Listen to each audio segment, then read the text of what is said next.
Good evening everybody, and a very warm welcome to Berringer on this Monday evening. And today I have a layout update for you, as well as a couple of new recruits. So without further ado, we'll get on with the layout update. It's not going to be very long today, just a few bits and pieces, but I just thought I'd show you what I've been up to. And it's all to do with Berringer Station, and what I've now done is I've now added this wall to basically frame the branch line. And if we look at it from down here, that has been the sum of my work. It's not finished yet, but then again I don't think any model railway ever is finished. But as you can see from the side, before I take you in, it's just to create this wall here, and because I didn't want to obscure the view that I was getting from here. So that's kind of is the main reason why I did it. Actually, if I switch the light on, which I probably should have done beforehand, just to show you what I mean. So I didn't really want to obscure the view, so at least this way it still looks like it's disappearing, and then it's not totally obscuring the view, so I can get some good shots from here, as long as from around the back, so that should be quite good. Also, what I did do is I gave this a bit of a repaint, just to blend it all in my usual sort of manner. So what have I done? Basically, I've ballasted it, and I've put some bushes along here, and if I spin the camera around, just trying to make sure I'm not going to knock anything, you can sort of see what I've been up to. I've given it the effect in the same way as the rest of it. I've just made the trunking here out of card, but it's still in black because I haven't painted it because I ran out of paint. So that's one of the little odd jobs to do still. I've got some relay boxes, and I've put a hut there, but that hut might need to disappear, but we're going to see for now. It's just kind of like a bit of a test really to see whether or not I like it there or not. So just a few line side bits and pieces, a bit of bushes and foliage here and there, basically just to frame it. So that's kind of what I'm kind of looking at. Also, I've got some tufts from eBay, and I'll show you clearly. I've added one or two along the station platform as well. One like here, these are like these little self-adhesive tufts that you get from eBay. So I've been starting to use some of those. There's one there and there's one there, because you kind of get them dotted about, growing through the platforms and stuff like that. So I just thought I'd add a couple. I might add a few more around, but I didn't want to do overkill. So there was another one just there that I've done as well. So that's pretty much some of it, but now that's now tied in nicely. But now what I'm going to have to do is raise the town scene and take everything off the town scene in order to do the rest of it. So that's going to be quite a big job. Most of it's going to be just the prep work of taking all the vehicles and all the buses and coaches and stuff like that, and the buildings and everything like that.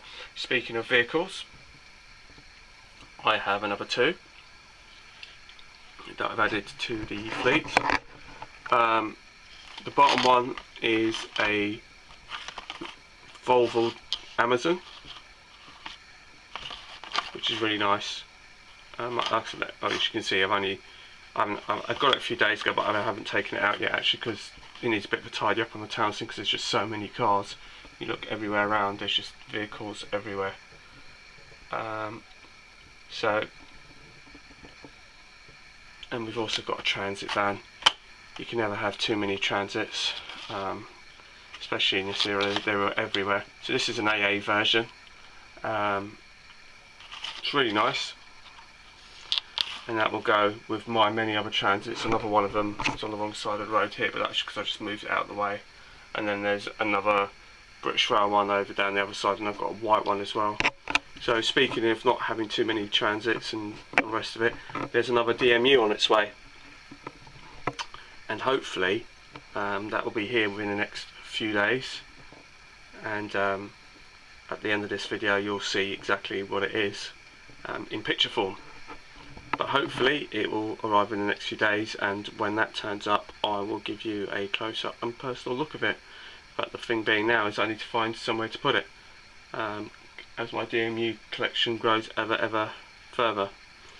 So I'm contemplating some other changes to the layout, but I'm sort of, for now, I'm just trying to concentrate on tidying up basically the station area, and I also want to basically, if I just sort of go over the other side, this area needs to be done, and cosmetic sleepers added and all sorts of stuff.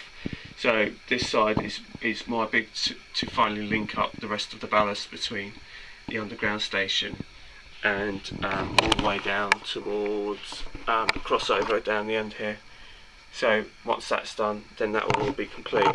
So before I start sort of modifying and changing a few bits and pieces here and there, I just wanted to basically just tidy up the station area.